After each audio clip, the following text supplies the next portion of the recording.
ରାଧେ ଶ୍ରୀକୃଷ୍ଣ। ଭଗବାନ ଶ୍ରୀକୃଷ୍ଣଙ୍କର ଏହି ସୁନ୍ଦର ନୀଳାକୁ ଗୋଟିଏ ଥର ମାତ୍ର ଆପଣ ଶୁଣି ଦିଅନ୍ତୁ। ଆପଣ ନିଜେ ହିଁ ଅନୁଭବ କରିପାରିବେ ଯେ ଆପଣଙ୍କର ଭାଗ୍ୟ ସବୁକିଛି ବଦଳି ଯାଇଛି। ଭଗବାନ ଶ୍ରୀକୃଷ୍ଣଙ୍କର ଆଶୀର୍ବାଦରୁ ଆପଣଙ୍କ ଜୀବନରେ ଯେତେ ବି ଦୁଃଖ କଷ୍ଟ ରୋଗ ଥିବ, ଶତ୍ରୁର ଭୟ ଥିବ, ଦରିଦ୍ର ଥିବ, ଋଣର ଭାର ଥିବ ଆଉ ରୋଗ ଥିବ, ସବୁକିଛିରୁ ମୁକ୍ତ ମିଳିପାରିବ।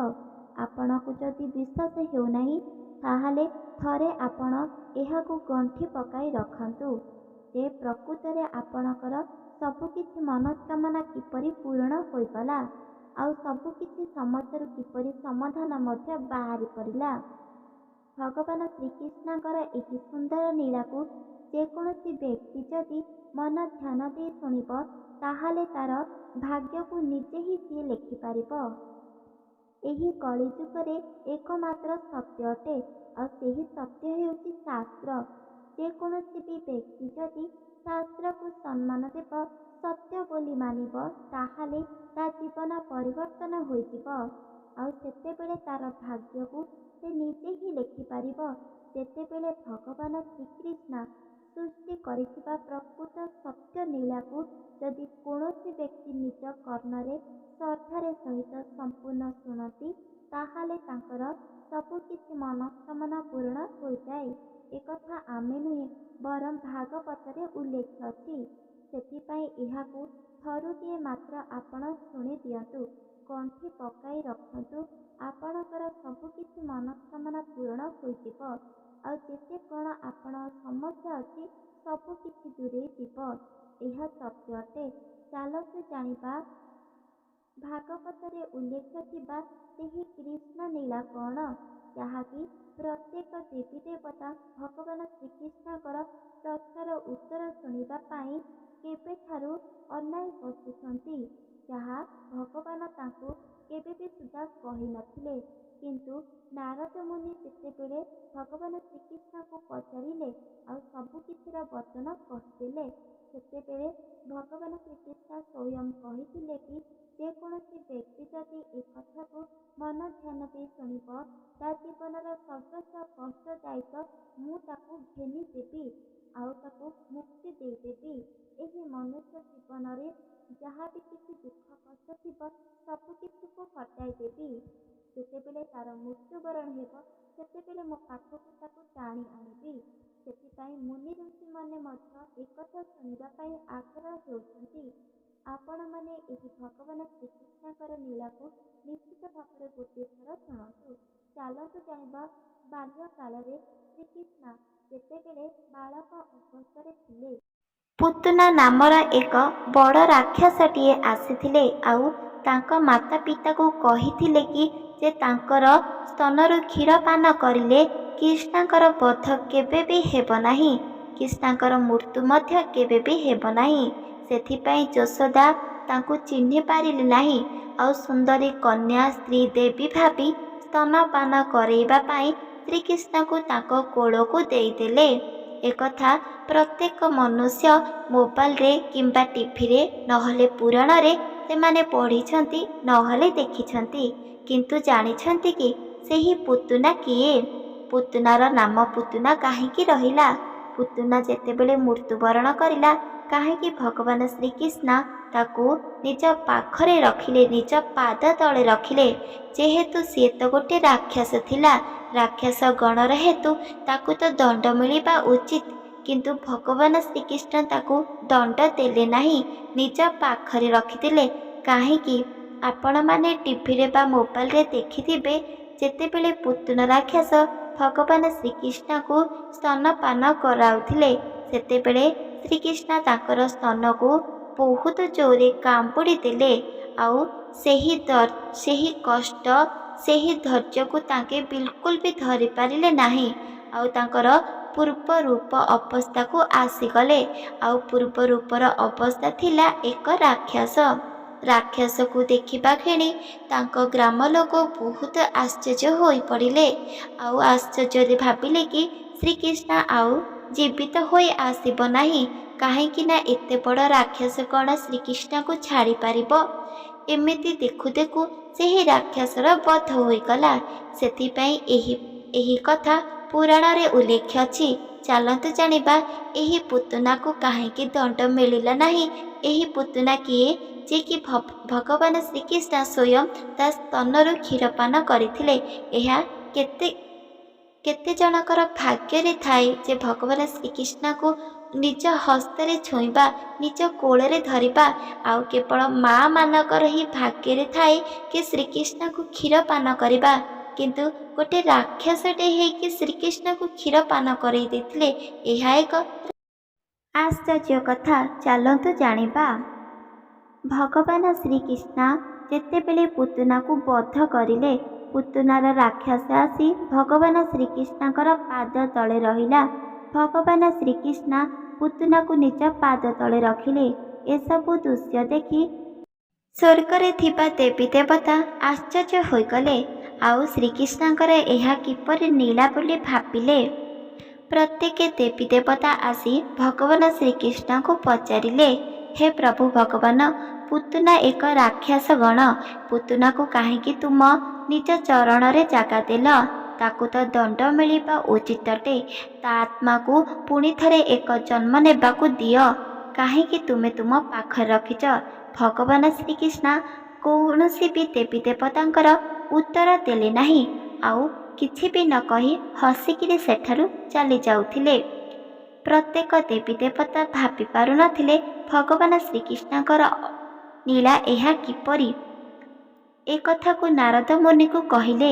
ଯେହେତୁ ନାରଦ ମୁନି ଭଗବାନ ଶ୍ରୀହରିଙ୍କର ପାଖେ ପାଖେ ରହୁଥିଲେ, ଆଉ ନାରଦ ମୁନି ସବୁଠାରୁ ବଡ଼ ଭକ୍ତ ଥିଲେ ଭଗବାନ ଶ୍ରୀକୃଷ୍ଣଙ୍କର।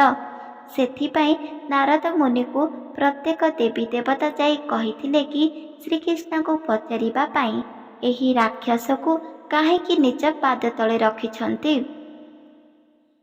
ଠିକ୍ ସେପରିକା ନାରଦ ମୁନି ଆସି ଭଗବାନ ଶ୍ରୀକୃଷ୍ଣଙ୍କୁ ପଚାରିଲେ, ହେ ପ୍ରଭୁ, ମୋର ପ୍ରଣାମ ସ୍ୱୀକାର କରନ୍ତୁ। ଆପଣଙ୍କୁ ମୋର ଗୋଟିଏ କଥା କହିବାର ଅଛି।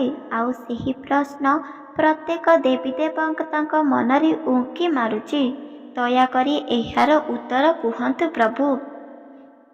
ଯେତେବେଳେ ଶ୍ରୀକୃଷ୍ଣ ଶୁଣି ପଚାରିଲେ, କ'ଣ ପଚାରୁଛ ନାରଦ?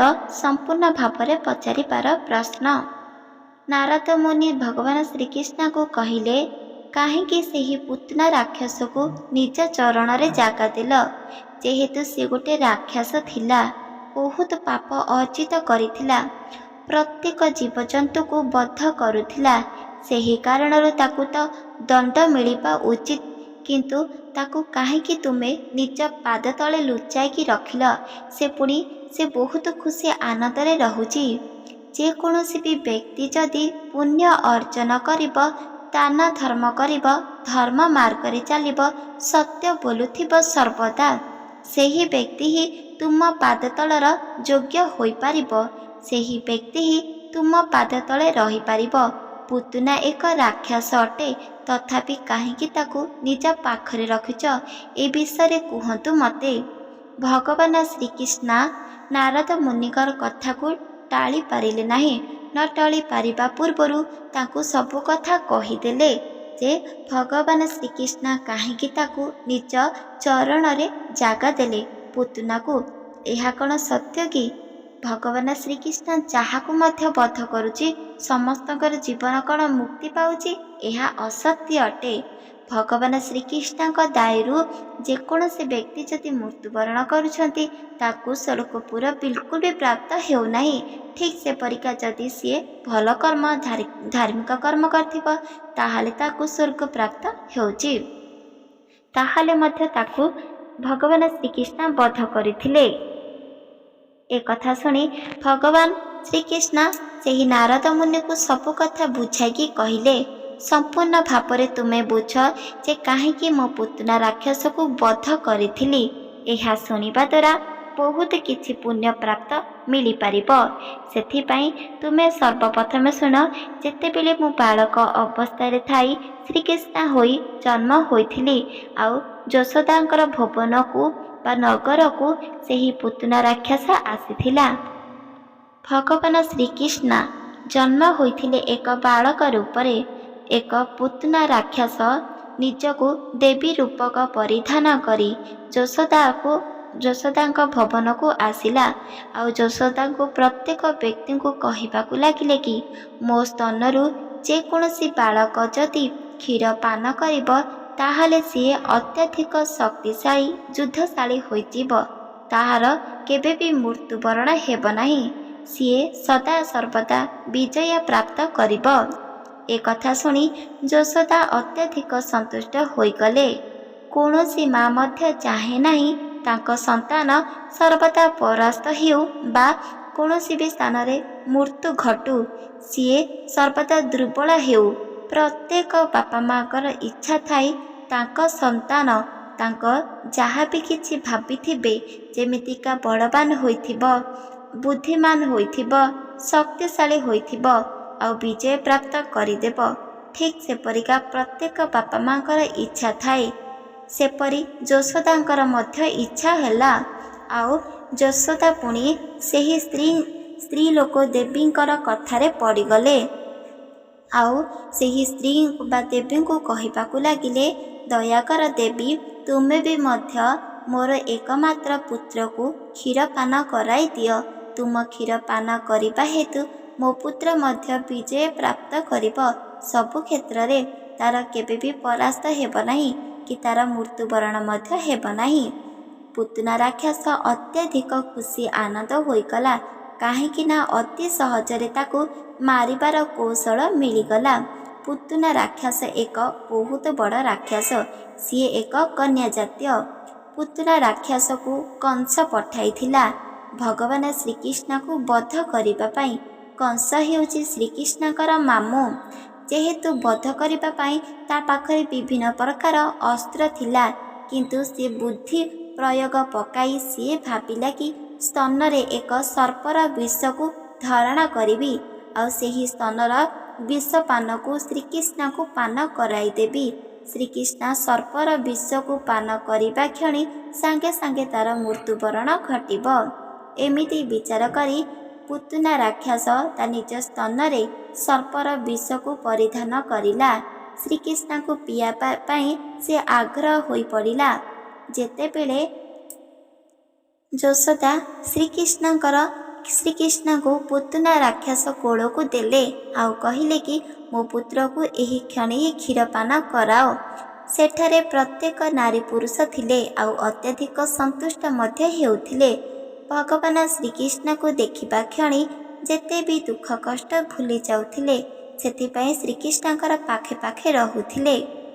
ପୁତନା ରାକ୍ଷସ ସେହି ଶ୍ରୀକୃଷ୍ଣଙ୍କୁ କ୍ଷୀରପାନ କରାଇଲେ। ସେ ପୁଣି ଖୁସି ଖୁସି ହୋଇ ଭଗବାନ ଶ୍ରୀକୃଷ୍ଣ ତାଙ୍କ ସ୍ତନରୁ କ୍ଷୀରପାନ ମଧ୍ୟ କରିଲେ। ପୁତନା ରାକ୍ଷସ ମନେ ମନେ ବିଚାର କରିଲେ, ତୁ କେତେ ପୁଚୁ କ୍ଷୀର ପିଇଲେ, ପାନ ବହୁତ ଜୋରେ କରିଲେ, କାହିଁକି ନା ତୋର ମୃତ୍ୟୁ ତ ନିଶ୍ଚିତ ଭାବରେ ହେବ। ମୋ ସ୍ତନରେ କୌଣସି ଅମୃତ କ୍ଷୀର ନାହିଁ, ବରଂ ତୋ ପାଇଁ ବିଷ ଭରା ସର୍ପର ବିଷ ପରିପୂର୍ଣ୍ଣ ରହିଛି। ସେହି ବିଷ ପାନ କରିବା କ୍ଷଣି ତୋର ମୃତ୍ୟୁ ନିଶ୍ଚିତ ଭାବରେ ହୋଇଯିବ। ଏମିତି ଭାବରେ ଖୁସି ହେଉଥିଲା ଆଉ ସନ୍ତୁଷ୍ଟ ହେଉଥିଲା। ଭଗବାନ ଶ୍ରୀକୃଷ୍ଣ ଯେତେବେଳେ ଏକଥା ଜାଣି ତାର ସ୍ତନକୁ ବହୁତ ଜୋରେ ଚାପୁଡ଼ିକି ଧରିଲେ ନିଜ ମୁଖରେ ଆଉ ତା ସ୍ତନକୁ ବିଲକୁଲ ବି ଛାଡ଼ିଲେ ନାହିଁ। ରାକ୍ଷସ ଗଣ ଯେକୌଣସି ରୂପକୁ ମଧ୍ୟ ତାଙ୍କେ ଧାରଣ କରି ଆସିପାରିବେ। ଯଦି ତାଙ୍କୁ କୌଣସି ଜାଗାରୁ ଆଘାତ ମିଳିବ, କଷ୍ଟ ମିଳିବ, ତାହେଲେ ତାଙ୍କର ସେହି ରୂପକୁ ପରିଧାନ କରି ନିଜ ରୂପକୁ ପଳେଇ ଆସିବେ। ଠିକ୍ ସେପରିକା ରାକ୍ଷସ ମଧ୍ୟ କେତେ ଚିତ୍କାର କରୁଥିଲା, ତୁ ଛାଡ଼େ ମୋ ସ୍ତନକୁ, ଛାଡ଼େ ଛାଡ଼େ। କିନ୍ତୁ ଭଗବାନ ଶ୍ରୀକୃଷ୍ଣ ତା ସ୍ତନକୁ ଛାଡ଼ୁନଥିଲେ, ବହୁତ ଜୋରେ ଚାପୁଡ଼ିକି ଧରିଥିଲେ। ଆଉ ସେହି ସ୍ଥଳରେ ସେହି ଭୁବନରେ ଆଉ ରାକ୍ଷସ ରହିପାରିଲା ନାହିଁ। ବହୁତ ଚିଲେଇକିରି ବାହାରେ ଦ୍ୱାରକୁ ଆସିଗଲା। ଯେହେତୁ କୃଷ୍ଣ ତାକୁ ଛାଡ଼ୁନଥିଲା ଆଉ ବହୁତ ଜୋରେ କାମୁଡ଼ିକି ଧରିଥିଲା, ସେହି କାରଣରୁ ପୁତନା ରାକ୍ଷସ ବହୁତ ଜୋରେ ଚିତ୍କାର କରି କରି ତାର ମୃତ୍ୟୁ ଘଟିଗଲା। ସେତେବେଳେ ଯଶୋଦା ଆଉ ସେହି ଗ୍ରାମର ପ୍ରତ୍ୟେକ ବ୍ୟକ୍ତି ଭାବିଥିଲେ କି ଶ୍ରୀକୃଷ୍ଣଙ୍କର ମୃତ୍ୟୁ ଘଟି ସାରିଛି, କିନ୍ତୁ ସିଏ ତ ଭଗବାନ ଶ୍ରୀକୃଷ୍ଣ, ଭଗବାନ ସ୍ୱୟଂ, ତାଙ୍କର କେବେ ବି ମୃତ୍ୟୁ ନାହିଁ। ସେଥିପାଇଁ ପ୍ରତ୍ୟେକ ଗ୍ରାମବାସୀମାନେ ଦେଖିଲେ କି ଭଗବାନ ଶ୍ରୀକୃଷ୍ଣ ତାଙ୍କ ସ୍ତନ ପାଖରେ ହିଁ ଅଛି, ସେ ପୁଣି ଜୀବିତ ହୋଇ।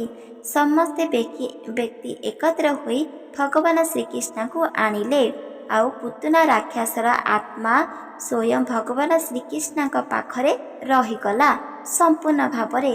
ଆଉ କୌଣସି ବି ଦଣ୍ଡ, କୌଣସି ବି କଷ୍ଟ କିମ୍ବା କୌଣସି ବି ଜନ୍ମ ନେଇ ଏହି ସଂସାରକୁ ପୁଣି ଥରେ ଆସିଲା ନାହିଁ। ଏହାର ପ୍ରକୃତ କାରଣ ଶୁଣ ନାରଦ ମୁନି। ଯାହା ବି ମୁଁ ତୁମକୁ କହିଲି ଏହା ପ୍ରତ୍ୟେକ ବ୍ୟକ୍ତି ଜାଣିଛନ୍ତି। ଏବେ ମୁଁ ଯାହା କହିବି ତାହାକୁ ଅକ୍ଷର ଅକ୍ଷର କରି ମନେ ରଖ। ଯେତେବେଳେ ମୁଁ ବାମନ ରୂପକୁ ପରିଧାନ କରିଥିଲି, ଅର୍ଥାତ୍ ବାମନ ଅବତାର ନେଇଥିଲି, ସେତେବେଳେ ଏହି ପୁତନା ରାକ୍ଷସ ଏକ ସୁନ୍ଦର ରାଜକୁମାରୀ ଥିଲେ। ସୁନ୍ଦର ରାଜକୁମାରୀର କୌଣସି ବି ପୁତ୍ର ବା କୌଣସି ବି ସନ୍ତାନ ଜନ୍ମ ହେଉନଥିଲା। ଏହି ରାଜକୁମାର ଆଉ ରାଜକୁମାରୀ ଆଉ ରାଜକୁମାର ଏକ ପୁତ୍ର ବା ସନ୍ତାନ ପ୍ରାପ୍ତ କରିବା ପାଇଁ ବହୁତ ପୂଜାପୂଜି କରୁଥିଲେ, କିନ୍ତୁ ତାଙ୍କୁ କୌଣସି ବି ପ୍ରାପ୍ତ ହେଉନଥିଲା।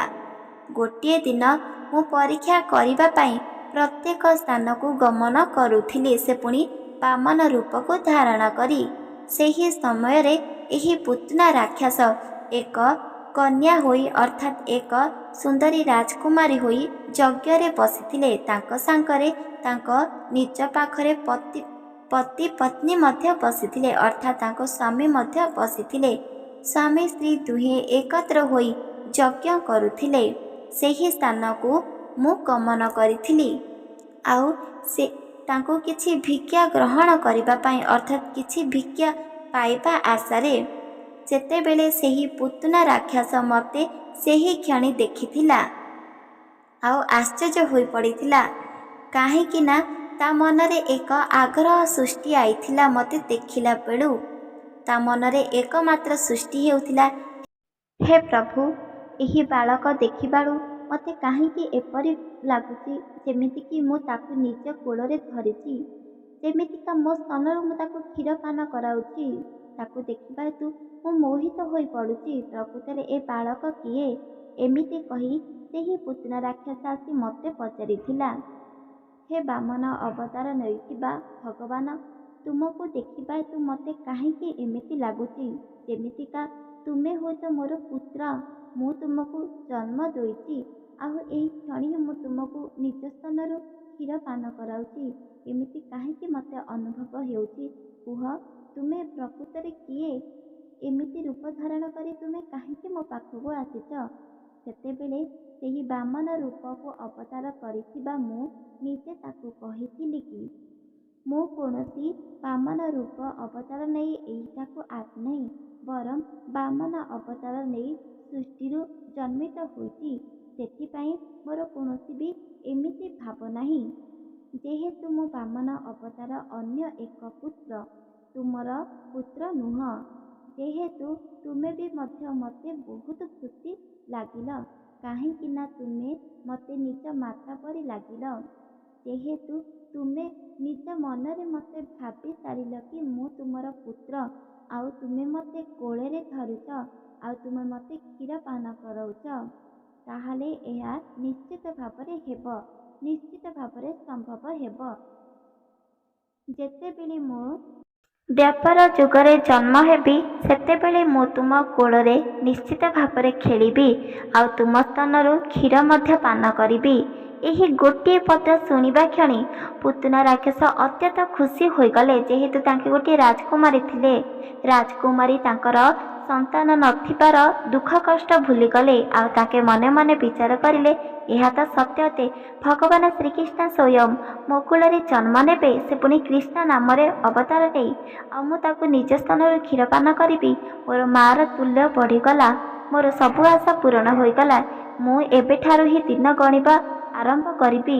କେବେ ସେହି ଦ୍ୱାପର ଯୁଗ ଆସିବ ଆଉ ମୁଁ ଶ୍ରୀକୃଷ୍ଣଙ୍କୁ ନିଜ କୋଳରେ ଧରି କ୍ଷୀର ପାନ କରାଇବି ନିଜ ଛାତିରୁ, ନିଜ ସ୍ତନରୁ। ମୁଁ ଏବେ ହିଁ ଦିନ ଗଣୁଛି, ପ୍ରଭୁ ଦୟା କରିବ, ନିଶ୍ଚିତ ଭାବରେ ମୋ କୋଳକୁ ଆସିବ। ଭଗବାନ ଶ୍ରୀକୃଷ୍ଣ ବାମନ ଅବତାର ନେଇଥିଲେ ଆଉ ସେତେବେଳେ ପୁତନାକୁ ତାଙ୍କୁ ବରଦାନ ପ୍ରଦାନ କରିଥିଲେ। ଯେହେତୁ ତାଙ୍କେ ଗୋଟିଏ ଥିଲେ ରାଜକୁମାରୀ ଆଉ ରାଜକୁମାରର କୌଣସି ସନ୍ତାନ ନଥିଲା, ସେହି କାରଣରୁ ଭଗବାନ ଶ୍ରୀକୃଷ୍ଣ ତାକୁ ଆଶୀର୍ବାଦ ପ୍ରଦାନ କରିଥିଲେ। ଠିକ୍ ସେପରିକା ପୁତନା ରାକ୍ଷସ ଯେତେବେଳେ ଏ ଜନ୍ମରେ ପୁତନା ରାକ୍ଷସ ନେଲେ, ରାକ୍ଷସ ଗଣରେ ଜନ୍ମ ହେଲେ ଆଉ ତାଙ୍କ କୋଳରେ ମୁଁ ରହିଲି ଆଉ ତାଙ୍କ ସ୍ତନରୁ ମୁଁ କ୍ଷୀର ପାନ କରିଲି, ସେଥିପାଇଁ ତ ତାର ସବୁକିଛି ସ୍ୱପ୍ନ ପୂରଣ ହୋଇଗଲା। ଏକଥା ଶୁଣି ନାରଦ ମୁନି ଅତ୍ୟଧିକ ସନ୍ତୁଷ୍ଟ ହେଲେ। ପୁଣି ଥରେ ଭଗବାନ ଶ୍ରୀକୃଷ୍ଣଙ୍କୁ ପଚାରିଲେ, ମୁଁ ତ କିଛି ବୁଝିପାରିଲିନି ଭଗବାନ, ଯଦି ଆପଣ ସେହି ପୁତନା ରାକ୍ଷସକୁ ପୂର୍ବ ଜନ୍ମରେ ବର ପ୍ରଦାନ କରିଥିଲେ, ଏ ଜନ୍ମରେ ତାର ସନ୍ତାନ ସୁଖକୁ ପୂରଣ କରିଥିଲ, କିନ୍ତୁ ତାକୁ ଦଣ୍ଡ କଷ୍ଟ କାହିଁକି ଦେଇନଥିଲ? କାହିଁକି ତାଙ୍କୁ ଆତ୍ମାକୁ କଷ୍ଟ ଦେଲ ନାହିଁ ବା ପୁଣି ଥରେ ଜନ୍ମ ହେବାକୁ ଦେଲ ନାହିଁ? ଏହାର ରହସ୍ୟ ମଧ୍ୟ କୁହନ୍ତୁ। ଭଗବାନ ଶ୍ରୀକୃଷ୍ଣ କହିଲେ, ହେ ନାରଦ ମୁନି, ତୁମକୁ କ'ଣ ପ୍ରକୃତରେ ଜ୍ଞାତ ନାହିଁ? ଯଦି ମୁଁ ସେହି ପୁତନା ରାକ୍ଷସର କ୍ଷୀରକୁ ପାନ କରିଲି, ତା କୋଳରେ ଖେଳିଲି, ସିଏ ମୋତେ ହସ୍ତରେ ଧରିଲା, ତା ନିଜ ଛାତିରୁ ଅମୃତ ମୋତେ ପାନ କରାଇଲା, ସିଏ ହେଲା ମୋର ମା ଅର୍ଥାତ୍ ଭଗବାନ। ମୁଁ କେବେ ବି ଚାହିଁବି ନାହିଁ ବା କୌଣସି ସନ୍ତାନ ଚାହିଁବେ ନାହିଁ ତାଙ୍କର ମାତାକୁ, ତାଙ୍କର ପିତାକୁ କଷଣ ଦେବା ପାଇଁ, କଷ୍ଟ ଦେବା ପାଇଁ, ଯେମିତିକା କୌଣସି ବାପା ମା ଚାହିଁବେ ନାହିଁ ତାଙ୍କ ପୁତ୍ର ବା ପୁତ୍ରୀଙ୍କର କୌଣସି ଦୁଃଖ କଷ୍ଟ ସହ୍ୟ ହେବା ପାଇଁ, ଠିକ୍ ସେପରିକା ମୁଁ କେମିତି ଚାହିଁପାରିବି ମୋ ମାତାକୁ ମୁଁ ଦୁଃଖ କଷ୍ଟ ଦେବି?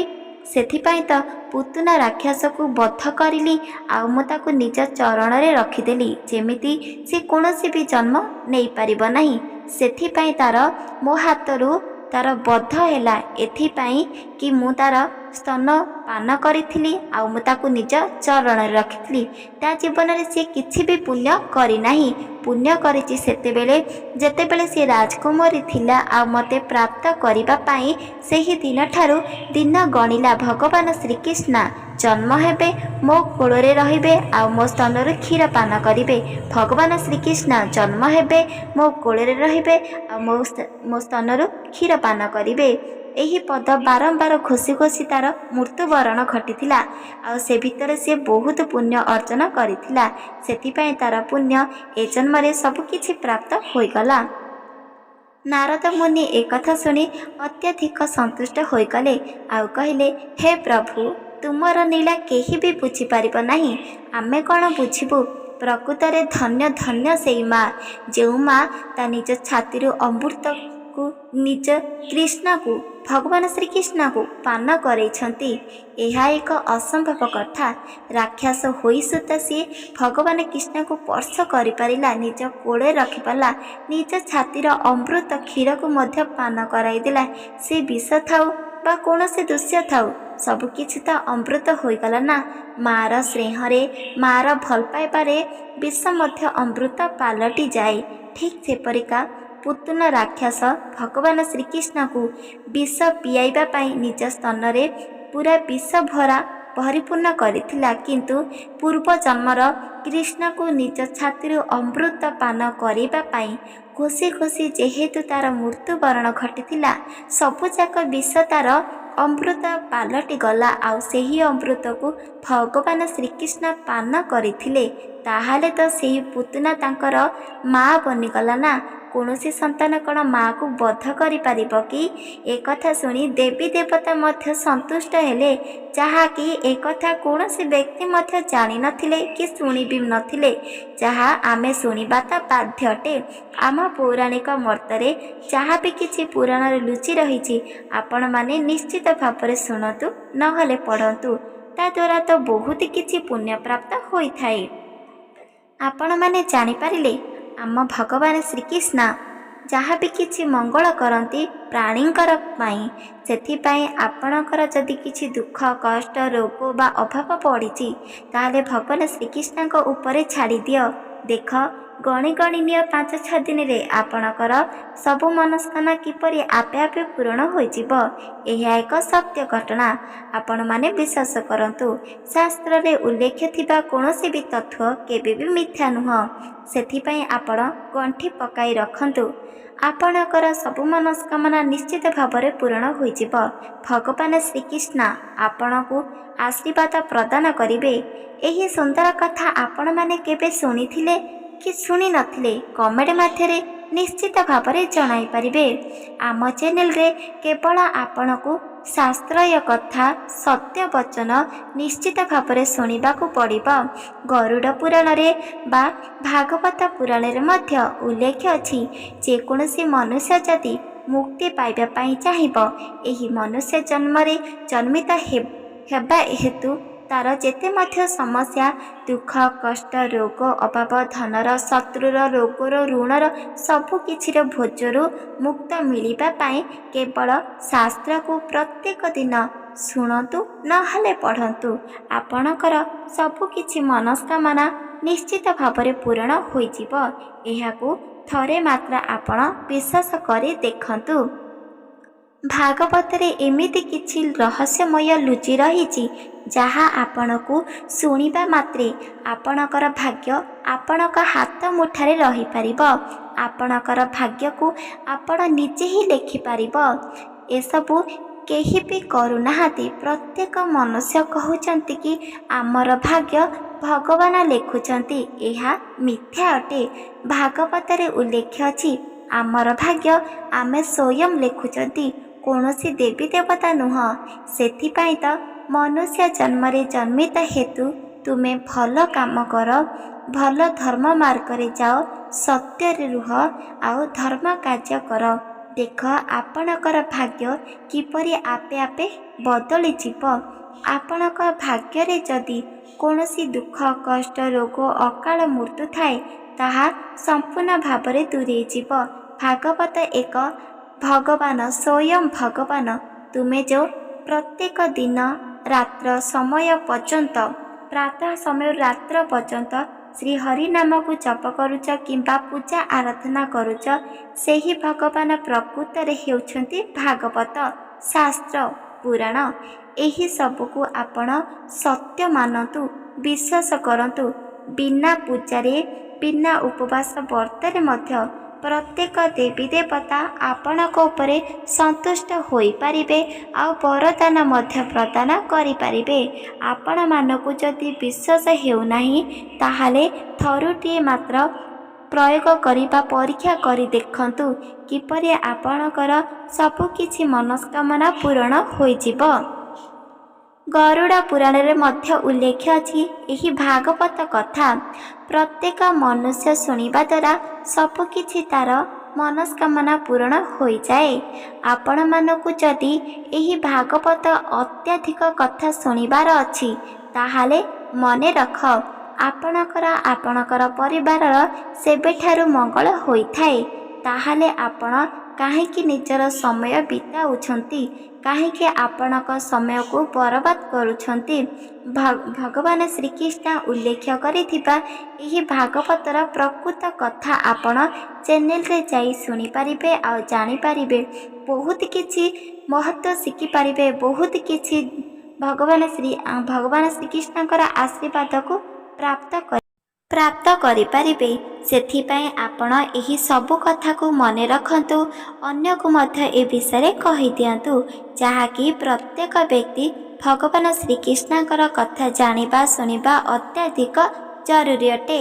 ଭଗବାନ ଯେକୌଣସି ବ୍ୟକ୍ତିଙ୍କୁ ଆଶୀର୍ବାଦ ପ୍ରଦାନ କରନ୍ତି। ଆପଣ ଯଦି ଜାଣିବାକୁ ଚାହୁଁଛନ୍ତି, ପ୍ରକୃତରେ ଭଗବାନଙ୍କର ଦୁଇ ହସ୍ତ ଖୋଲା ରଖିଛନ୍ତି କେବଳ ଭକ୍ତମାନଙ୍କ ପାଇଁ। ସେଥିପାଇଁ ଆପଣ ଧର୍ମ କାମ କରନ୍ତୁ। ପ୍ରତ୍ୟେକ ଦିନ ଏହି ଶାସ୍ତ୍ର ଭାଗବତକୁ ପଢ଼ନ୍ତୁ, ଯାହାଦ୍ୱାରା ବହୁତ କିଛି ଶିକ୍ଷା ମିଳିବା ସଙ୍ଗେ ସଙ୍ଗେ ଆଶୀର୍ବାଦ ମିଳିବ।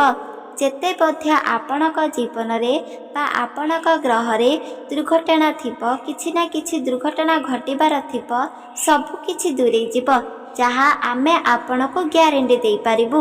କାହିଁକି ନା ଭାଗବତରେ ଉଲ୍ଲେଖ ଅଛି ଏହି ସୁନ୍ଦର ତଥ୍ୟ। ଏହାକୁ ଆପଣ ମନେ ରଖନ୍ତୁ। ପ୍ରତ୍ୟେକ ବ୍ୟକ୍ତିଙ୍କୁ ଏ ବିଷୟରେ କହିଦିଅନ୍ତୁ। ତାଦ୍ୱାରା ଆମେ ବହୁତ କିଛି ପୁଣ୍ୟ ଅର୍ଜିତ କରିପାରିବା। ଏହି ଭାଗବତ ତତ୍ତ୍ୱ, ଏହି ସୁନ୍ଦର କଥା ଆପଣମାନଙ୍କୁ କିପରି ଲାଗିଲା କମେଣ୍ଟ ମାଧ୍ୟମରେ ନିଶ୍ଚିତ ଭାବରେ ଜଣାଇବେ। ହରେ କୃଷ୍ଣ ନିଶ୍ଚିତ ଭାବରେ କମେଣ୍ଟରେ ଲେଖିଦେବେ। କାହିଁକି ନା ଆମେ ସମସ୍ତେ ହେଉଛନ୍ତି ଭଗବାନ ଶ୍ରୀହରିଙ୍କର ଭକ୍ତ। ଆଉ ଭଗବାନ ଶ୍ରୀହରିଙ୍କୁ ଏହି ଶରୀରରେ ପ୍ରାଣ ଥିଲା ପର୍ଯ୍ୟନ୍ତ ତାଙ୍କ ନାମକୁ ଜପ କରିବା, ସବୁକିଛି ବିପଦରୁ ଟଳିଯିବା। ଆପଣମାନଙ୍କୁ ଏହି ଭିଡ଼ିଓ ଯଦି ଭଲ ଲାଗିଛି ଚ୍ୟାନେଲକୁ ସବସ୍କ୍ରାଇବ୍ କରିଦେବେ, ଲାଇକ୍ କରିଦେବେ, କମେଣ୍ଟ କରିଦେବେ। ରହୁଛି। ଜୟ ଜଗନ୍ନାଥ, ଜୟ ମା ଲକ୍ଷ୍ମୀ, ଜୟ ଶ୍ରୀକୃଷ୍ଣ, ରାଧେ ରାଧେ ରାଧେ ଶ୍ରୀକୃଷ୍ଣ।